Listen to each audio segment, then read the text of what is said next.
ఒక వ్యాపారి 100 గుడ్లను ప్రతిదాన్ని రూ. 4.50 కొన్నాడు.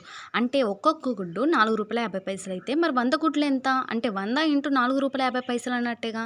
అంటే 100 ఇంటూ రూ.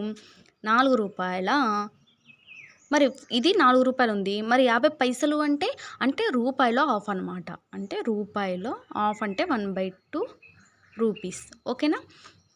ఇప్పుడు 100 4 sir 400 rupees plus 100 into 1/2 50 rupees. అంటే ఇప్పుడు కాస్ట్ ప్రైస్ అంతా 450 రూపీస్. ఓకేనా?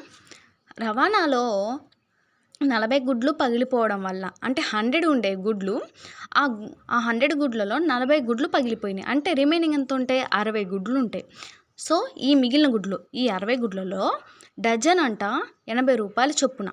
అంటే ఇప్పుడు డజన్ అంటే 12 12 1 సార్ 12 5 సార్ అంటే 5 డజన్ల గుడ్లు మిగిలినాయి. ఓకేనా? 5 డజన్ల గుడ్లు మిగిలితే ఒక్క డజన్ రూ. 80 అంటే 5 డజన్లు ఎంత? అంటే 5 ఇంటూ 80 ఎంత? 400. ఈ 400 చొప్పున అమ్మాడంట. అంటే ఇది సెల్లింగ్ ప్రైస్ అనమాట. ఇప్పుడు కాస్ట్ ప్రైస్ ఎక్కువ ఉందా? సెల్లింగ్ ప్రైస్ ఎక్కువ ఉందా?